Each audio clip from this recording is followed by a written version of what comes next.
अच्छा, बीजेपी के नेता ने कहा है कि मोदी जी जो हैं शिवाजी महाराज का अवतार हैं, क्या कहना है? अरे नहीं, उन्होंने ये कहा था कि मोदी जी पिछले जन्म में शिवाजी महाराज थे। अच्छा, बिल्कुल चाटुकारिता की अंतहीन पराकाष्ठा, चाटुकारिता की अंतहीन पराकाष्ठा।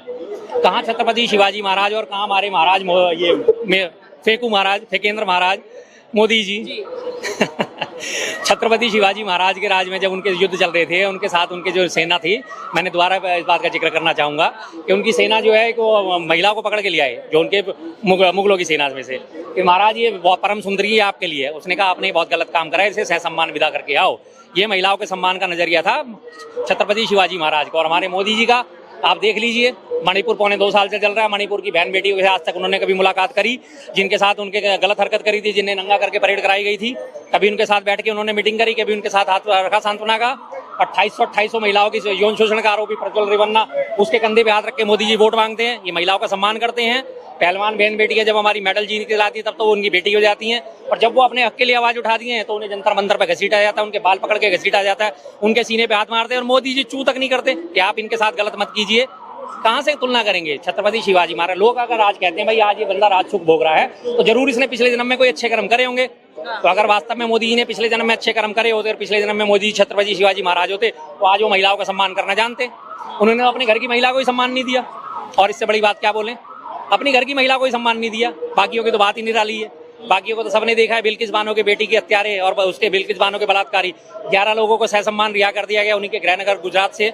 वहां से जब उनको माला पहना के सम्मान करा गया, मोदी जी ने एक बार भी ट्वीट नहीं करा, एक बार भी आवाज नहीं निकली कि तुम लोग ये गलत कर रहे हो, इस तरह से बलात्कारियों को सम्मान करना गलत है, तब तो आवाज नहीं निकली। तो छत्रपति शिवाजी महाराज जी के जूते में पैर रखना उनके बस की नहीं है। वो उनके नाखून के बराबर भी नहीं है, उनकी धूल के बराबर भी नहीं है। अगर छत्रपति शिवाजी महाराज के पैरों के नीचे की धूल भी उठा के और उससे अगर किसी को आकार दिया जाएगा तो वो वहां भी नहीं ठहरेंगे किसी भी किस्म से।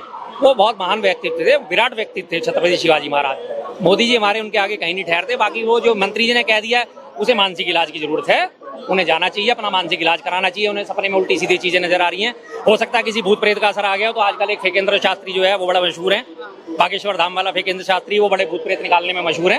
तो उनके पास जाना चाहिए, उन्हें उनका भूत प्रेत जो है झड़वाने चाहिए। हो सकता है झाड़ा लगे और उनका भूत प्रेत उतर जाएगा, जिन्हें मोदी जी में छत्रपति शिवाजी महाराज दिखाई दे रहे हैं। तो पक्का उनके पास कोई ना कोई भूत प्रेत की बाधा आ गई है जो उनसे ऐसा अनर्गल बयान दिलवा रही है। अच्छा, पहले भी एक नेता थे जिन्होंने कहा कि मोदी जी जो है विष्णु जी के 11वें अवतार हैं, तो नेता को नेता की तरह क्यों नहीं देखा जाता? अच्छा, विष्णु जी के 11वें अवतार है, अभी तो विष्णु जी के 10वें अवतार में आविर्भाव नहीं हुआ। अभी तो विष्णु जी के 10वें अवतार जो कल की अवतार होने हैं वही नहीं हुए। उन्होंने 11वें पहले लिया है, 10वां आया नहीं, 11वां पहले आ गया। कहाँ जाएगी दिमाग इनके यार लोगों की। अल्टीमेटली वो जो है कर करके इनकी पब्लिसिटी कर करके चाहते क्या है, साहब हमारा थोड़ा सा कद बढ़ जाए, हमें कोई बढ़िया सा मलाईदार मंत्रालय मिल जाए, हमारी थोड़ी सी प्रमोशन हो जाए। विष्णु जी के 11वें अवतार हंसी आती है सुन के ऐसी बातें। मतलब कहाँ जा रही है दुनिया और कहाँ जा रहे हैं लोग कि विष्णु जी के 11वें अवतार। 10 अवतारों का वर्णन है, दशावतार के बारे में कहा जाता है। 11वें अवतार के बारे में तो आज तक किसी पुराण में, किसी स्कंद पुराण में, मत्स्य पुराण में, किसी मार्कंडेय पुराण में, विष्णु पुराण में तक में वर्णन नहीं है कि श्री विष्णु जी के 11 अवतार होंगे। टोटल 10 अवतार उनके बताए गए हैं कि 9वां अवतार आखिरी उनको भगवान बुद्ध को माना जाता है विष्णु जी का, और बुद्ध के बाद जो कल की अवतार होगा वो माना जाता है कि अभी होगा, अभी हुआ नहीं है। उसके बाद 11वें अवतार की बात कहां से लिया है भाई? 11 अवतार तो हुई नहीं आज तक। जी अच्छा, बीजेपी के नेता ये भी कह रहे हैं कि अब मथुरा और काशी में मंदिर बनाएंगे, क्योंकि औरंगजेब ने वहां मंदिर तोड़ने का काम किया था, तो वहां बनाने का हम काम करेंगे। देखिए जी, औरंगजेब जहां तक मैं जानता हूँ अंधा तो नहीं था, आंखें थी उसके पास भी। और रही बात औरंगजेब की, औरंगजेब लाल किले में भी बैठ के उसने भी शासन करा था। लाल किले के ठीक सामने ये रहा जैन मंदिर, ये रहा हमारा आपका गंगाधर वाला बनाया हुआ हमारा शिव मंदिर। इनके लिए तो कभी उसने बिल्कुल आंखों के सामने जो चीज है वो तो उसे दिख नहीं रही, वो इतनी दूर की चीजें उसे दिख जाएंगी। कैसे अनर्गल प्रयास आप कर रहे हो भाई? 318 साल बाद आके क्या बातें कर रहे हो? 1648 का बना हुआ लाल किला, 1658 से लेकर 1707 तक राज करा औरंगजेब ने। उसे क्या दिखा नहीं कभी भी? ये जैन मंदिर नहीं दिखा उसे कभी ये गौरी शंकर मंदिर नहीं दिखा, उसे आगे गुरुद्वारे नहीं दिखे, उसे आगे कुछ नहीं दिखा। वो अंधा था, वो चाहता तो इनको भी तोड़वा सकता था, लेकिन नहीं तोड़वा सकता था। क्यों नहीं तोड़वाना चाहता था? सीधी सी बात है। आज जो बात कर रहे हैं भाई, ठीक है, जो शासक था 318 साल पुराने गड़े मुर्दे उखाड़ के हमें मिलेगा क्या? कुछ हासिल होता है हमें उन गड़े मुर्दों को उखाड़ने से? मिट्टी मिलेगी, सिर्फ मिट्टी मिलेगी। हड्डियां भी शायद अब तक गल चुकी होंगी, हड्डियां भी नहीं बची होंगी 318 साल के साथ उसमें कब्र में रहते। लेकिन बकवास दुनिया भर की करी जा रही है, ये तोड़ा वो तोड़ा, ऐसा करा वैसा करा, वैसा करा वैसा करा। अरे भाई, तुम उस चीज को तुम वैसे क्यों नहीं लेके चलते? दुनिया को क्यों नहीं दिखाते कि देखो हम भारतवासी हिंदू मुस्लिम कितनी एकता का परिचय देते हैं, कि पीठ से पीठ मिला के खड़े हैं। इधर हमारे श्री कृष्ण का मंदिर है और हमारी पीठ से लगी हुई मस्जिद है, हम दोनों एक साथ हैं। हम दोनों पीठ से पीठ, कंधे से कंधा मिला के दुश्मन का सामना करने के लिए तैयार हैं। और ये बात हकीकत है, सेना में कभी आपने देखा हिंदू मुस्लिम होते हुए? अभी कैप्टन अब्दुल हमीद भी थे, पैटर्न टैंक उड़ा दिए थे अपने वो शरीर के ऊपर बम बांध के, भारत माता की रक्षा करी। एपीजे अब्दुल कलाम है, भारत माता के लिए कितना अपने सर्वस्व बलिदान करा, मिसाइल मैन कहा जाता है उन्होंने। तो अशफाक उल्लाह खां भारत की आजादी के लिए गोली खाई, फांसी चढ़े या नहीं चढ़े? तो हिंदू मुस्लिम एकता ने लगातार परिचय दिया ना इन चीजों का, लगातार हुआ। तो इस चीज को आप आगे क्यों नहीं करते कि भाई देखो तुम दोनों मिलके रहो, तुम दोनों की पीठ मिली हुई है। प्रकृति का देखो सबसे बड़ा नजारा, अभी ईद आई, ईद के एक दिन बाद, ईद आने से एक दिन पहले हमारे नवरात्रे शुरू हो जाएंगे। अभी होली और जुम्मा साथ साथ गया, प्रकृति खुद दोनों चीजों को मिक्स करके भेज रही है कि मिलजुल के रहो। लेकिन तुम्हारे समझ में नहीं आने वाली ये चीज, प्रकृति खुद कहती है, लगातार भेदभाव नहीं कर रही प्रकृति, कहीं से भी भेदभाव नहीं कर रही प्रकृति, खुद कह रही है हिंदू मुस्लिमों को मिलकर रहना चाहिए। आज 140 करोड़ की जनता अगर एक हो जाए तो हिम्मत है कि चीन हमारे लेह लद्दाख में अतिक्रमण कर ले, अरुणाचल प्रदेश में अतिक्रमण कर ले, हमें लाल आके दिखा दे, अपना चाइनीज माल यहाँ हमारी मार्केट में डंप कर दे? है हिम्मत? नहीं है हिम्मत। अमेरिका की इतनी हिम्मत क्यों हुई? उसे पता है यहाँ इन्हें कुछ भी बोले जाओ, मोदी जी ने चुपचाप निकल जाना है पतली गली से और मेरे खिलाफ बात ही नहीं करनी, क्योंकि उनके चरण चुंबक चैनल वाले जो लोग बैठे हैं मोदी जी करने में लगे। आज उसने 300% टैरिफ ठोक दिया। टैरिफ ठोकने का नतीजा आप देख रहे हो, आज सोना जो है 92,000 रुपए क्रॉस कर गया है, 92,000 क्रॉस कर गया। लगातार मार्केट में कितना जंप आ रहा है, कितनी सुरक्षा का माहौल हो रहा है। पीछे आपने देखा था शेयर बाजार गिरे थे, लगातार 80 लाख करोड़ से ऊपर लोगों का शेयर बाजार में डूब गया था। क्यों डूब गया था? मोदी जी की नीतियों की वजह से। ट्रंप ने टैरिफ ठोक दिए, यहाँ पे महंगाई बढ़ने वाली है। और आज कितनी है, 19 तारीख हो गई है, 20 तारीख हो गई आज, 2 अप्रैल से सारे टैरिफ लागू हो जाएंगे। फिर देखना आप महंगाई कहाँ से कहाँ पहुंचेगी, फिर पता चलेगा। लेकिन वो सब इन चीजों को छोड़ के, ध्यान हटा के आपका लगे हमारे भैया औरंगजेब औरंगजेब औरंगजेब औरंगजेब औरंगजेब। क्या करेगा औरंगजेब यार, क्या करा उसने? जो करा वो भेज गया, जो बात कही। ये तो अपने अटल बिहारी वाजपेयी जी को जो है उनकी बेइज्जती करने के लिए हमेशा तैयार बैठे हैं, जो इनके सर्वे सर्तवा थे, जो इनकी पार्टी के संस्थापक थे। उन्हीं की कविता है, जो बीत गया सो बात गई। बस जो बीत गया सो बात गई। हम पीछे नहीं जा सकते, पास्ट में हम नहीं जा सकते, लेकिन पास्ट से सबक लेके वर्तमान को सही कर सकते हैं और भविष्य को सही कर सकते हैं। बस ये सबक लेने के लिए हमें इतिहास पढ़ाया जाता है कि इतिहास में ये गलतियां हुई थी और इतिहास से हमें इन गलतियों से सबक लेते हुए आगे अपना भविष्य सुरक्षित करना चाहिए। लेकिन ये तो इतिहास को खंगालने में लगने हैं। 300 साल पुराने गड़े मुर्दे उखाड़ के हमारा पेट्रोल सस्ता हो जाएगा, डीजल सस्ता हो जाएगा, आटा सस्ता हो जाएगा, रोटी सस्ती हो जाएगी, महंगाई से मुक्ति मिल जाएगी, बेरोजगारी खत्म हो जाएगी। क्या फर्क आ जाएगा इस देश में? सारे गड़े मुर्दे सब उखाड़ दो, सारे कब्रिस्तानों को खोद डालो, अगर ऐसा कुछ होता है तो किसी को कोई आपत्ति नहीं है। सारे शमशान घाट जितने हमारे जाके चिताएं जली हैं, सारे शमशान घाटों की जो है चिताओं की जो है मिट्टी को रेत डालो, सब खोद डालो कि यहाँ पे आज कौन जला, कल कौन जला था, परसों कौन जला था, उससे पहले कौन जला था। खंगाल दो सब कुछ, उसके बाद हमारे देश में कुछ फर्क आएगा, तरक्की हो जाएगी, खजाने मिल जाएंगे गड़े हुए, बेरोजगारी खत्म हो जाएगी, भ्रष्टाचार खत्म हो जाएगा, भुखमरी इंडेक्स में 111 से 0 नंबर पे आ जाएगा भारत। नहीं आएगा ना, कुछ नहीं होने वाला, सिर्फ फालतू की बकवास, लोगों को उलझाए रखना। आ जाओ भैया गड़े मुर्दे उखाड़ लो। कब्र बिज्जुओं के काम होते हैं गड़े मुर्दे उखाड़ना। एक जानवर होता है कब्र बिज्जू जिसे कहा जाता है, जो कब्रों में खोद खोद के जो है अपना पेट भरता है, कब्रों में से अवशेष ढूंढ ढूंढ के अपना पेट भरता है। आज ये वो वाला काम कर रहे हैं, कब्र बिज्जू बन रहे हैं आज ये लोग। तो क्या राजनीति चमकाने की कोशिश हो रही है? और इसके अलावा कुछ भी नहीं है। राजनीति चमकाने की कोशिश हो रही है, जो राजनीति से रिलेटेड मुद्दे हैं उन मुद्दों पे आज ये बात नहीं कर रहे। देश में शिक्षा बढ़ती जा रही है, बेरोजगारी बढ़ती जा रही है, धार्मिक सद्भाव जो है खत्म होता जा रहा है। और इसके बाद लगातार दंगे हो रहे हैं। आरएसएस का मुख्यालय जहाँ पे नागपुर में, जहाँ उन्होंने 52 साल तक तिरंगा नहीं फहराया, आज वहां भी दंगा हो गया। अब इसी दंगे की परिणति देखिए आपने। सबसे मजेदार इस दंगे का फैक्ट देखा आपने क्या है? वहां पे जितने लोग दंगे में पकड़े गए, आज सुबह 8 जो विश्व हिंदू परिषद के और उसके बजरंग दल के जो लोग थे, कल उन्हें अरेस्ट करा गया था। आज उनकी कोर्ट में पेशी हुई। 3-3 हजार रुपए के निजी मुचलके भरने पर उन सबको रिहा कर दिया गया। सिर्फ 3,000 की छोटी दो, बॉन्ड भरो और जाओ, छुट्टी खत्म आपकी, आप फ्री हो। और जितने भी मुस्लिम थे उन सबको 14-14 दिन की जुडिशियल कस्टडी में भेज दिया गया। दंगा तो दंगा था, दंगे में शामिल तो दोनों पक्ष थे। एक पक्ष को 3-3 हजार रुपए देके छोड़ दिया, दूसरे पक्ष को 14-14 दिन के लिए जुडिशियल कस्टडी में भेज दिया। फिर क्या ये कानून का पालन है? क्या संविधान ऐसा कहता है कि अगर हिंदू है तो उसे छोड़ दो और मुस्लिम है तो उसे जेल में डाल दो? नहीं कहता ना। कानून कहता है, धारा 380 लगती है चोरी के लिए, कि अगर चोरी इसने करी है, इसने करी, उसे उससे बात से कोई मतलब नहीं। महिला है, पुरुष है, विकलांग है, या एससी है, एसटी है, ओबीसी है, हिंदू है, सवर्ण है, कोई मतलब नहीं। कानून की नजर में सिर्फ एक व्यक्ति है जिसने चोरी करी है, धारा 380 लगती है। कम से कम 6 माह की कैद और मैक्सिमम 7 साल की कैद होती है। तो कानून उस हिसाब से फैसला देगा या नहीं देगा? यहाँ कानून ने क्या फैसला दिया? प्रथम श्रेणी का मजिस्ट्रेट है, अच्छा पढ़ा लिखा मजिस्ट्रेट होता है, जिसे प्रथम श्रेणी का मजिस्ट्रेट कहा जाता है। सारे हिंदू नामों को देखते ही 3-3 हजार रुपए के नीचे मुचल के भर दो, जाओ आराम से बाहर निकल गए। सारे मुसलमान नामों को देखते ही 14 दिन 14 दिन 14 दिन 14 दिन, ये आज देश में हो रहा है। इन सब चीजों से ध्यान हटाने के लिए लगातार हिंदू मुस्लिम करा जा रहा है, औरंगजेब औरंगजेब करा जा रहा है। फिर पर भाजपा का कहना है कि पहले के लोगों ने जो गलती कर दी तो हम उसको सुधारने का काम करेंगे।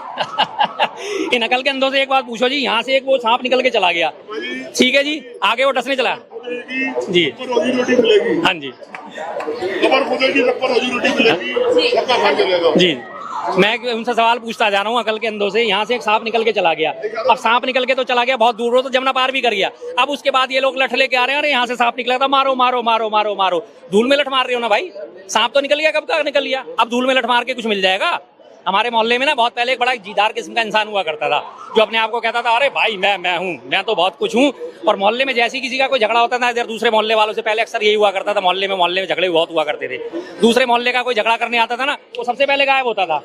और जब झगड़ा हो जाता था, जब झगड़ा सारा निपट जाता था, उसके बाद वो देखता था अच्छा अब झगड़ा निपट गया, ये भी घर में घुस गए, वो भी वापस चले गए। फिर वो आता था, ओए कौन से थे कौन से थे कौन से थे, ऐसी की तैसी और ऐसी की तैसी, तुमने मुझे बताया नहीं, मैं सालों का ऐसा कर देता, मैं सालों को वैसा कर देता। वो भाई जब झगड़ा हो रहा था तू खाना, और यार मुझे पता नहीं था, मैं तो दही लेने गया था, मुझे तो अभी आके पता चला। वो साले दूसरे मोहल्ले वाले आके हमारे मोहल्ले में झगड़ा करके, उनकी ऐसी की तैसी, उनकी ऐसी में नहीं, ओए तू लठ लेके आ और तू चाकू लेके आ, चल अभी उनकी ऐसी तैसी करके आते हैं। अब जब तक झगड़ा निपट चुका होता था तो बड़े बूढ़े कहते अरे छोड़ यार तू घर में हट, चल अब हो गया, अब झगड़ा निपट गया, अब छोड़। तो वो अपनी जीदारी दिखा के, अरे मेरे सामने नहीं बताया मुझे, यार मुझे किसी ने नहीं बताया, मुझे मैं बता देते, मैं अगली गली में ही तो था।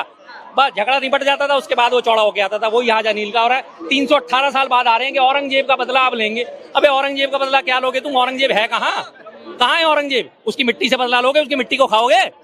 औरंगजेब को खत्म करना, जाओ उसकी कब्र खोदो, उसकी मिट्टी खा लो, जो उसके अवशेष निकलेंगे वो खा लो, जो उसकी हड्डियां निकलेंगे उन्हें चूस लो, हो गया तुम्हारा औरंगजेब से बदला पूरा। क्या बेतुकी बात करते हैं यार, कैसे बेतुके लोग हैं, बेवकूफ किस्म के लोग हैं कि औरंगजेब से बदला लेंगे। 318 साल पुरानी बात, बदला लेना जनरल डायर से लो, जनरल डायर भी कब्रिस्तान में दफन है। जलियांवाला बाग आने वाला है 13 अप्रैल को, बैसाखी के दिन में सैकड़ों निहत्थे लोगों पे गोलियां चलाई थी जनरल डायर ने, शहीद उधम सिंह ने आके उसे मारा। उसके बाद उसकी भी कब्र है ना इंग्लैंड में, जाके उसकी कब्र खोद के दिखा दो अगर हिम्मत है तो तुम में। बदला लेना है तो जनरल डायर से भी लो, बदला लेना है महारानी विक्टोरिया से भी लो, विक्टोरिया के शासनकाल में हमारा देश गुलाम बना। बदला लेना ईस्ट इंडिया कंपनी से लो, जाके ईस्ट इंडिया की कंपनी का सर्वा जितने भी थे, लॉर्ड क्लाइव था, लॉर्ड माउंटबेटन था, लॉर्ड वेलिंगटन था, जितने भी लॉर्ड थे जिन्होंने हमारे देश पे कब्जा करके और हमारे देश को लूटा, जाके बदला लेना उनसे लो, उनकी खबर खोदो। जाओ इंग्लैंड में पहुंचो, एक मिनट चुप, जाओ इंग्लैंड में, जा सकते हो? नहीं जा सकते ना, नहीं है हिम्मत, वहां नहीं जा सकेंगे।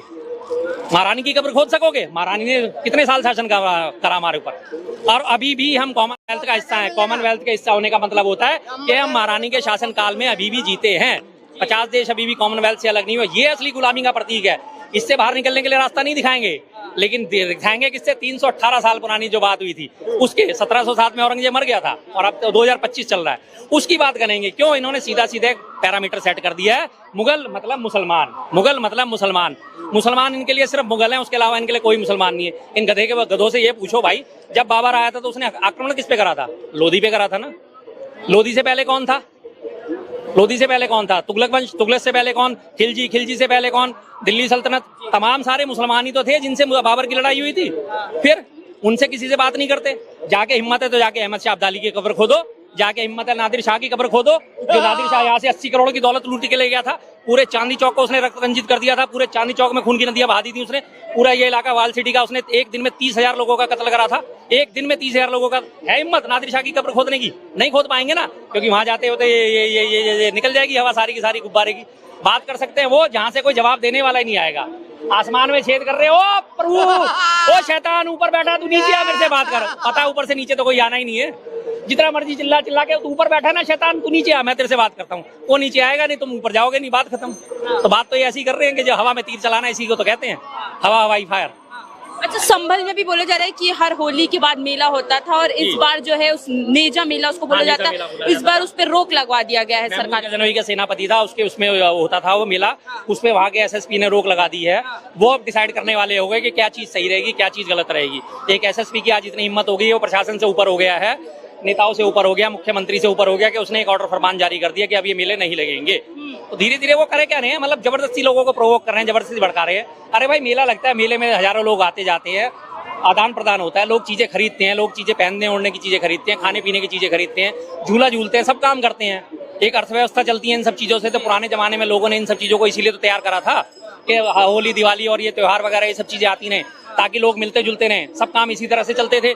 तो ऐसे मेले तुम खत्म करते जाओगे, फिर सारे मेले खत्म करो धीरे धीरे, कोई दिक्कत नहीं है। आते अल्टीमेटली फिर वहीं पहुंच जाओगे आदिम युग में, जहाँ कोई ना मेला हुआ करता था, ना कोई मेल मिलाप हुआ करता था, ना कोई एक दूसरे को कोई जानता था, ना कोई पहचानता था। हालात आपके वही पैदा करने की तैयारी हो गई है शुरू।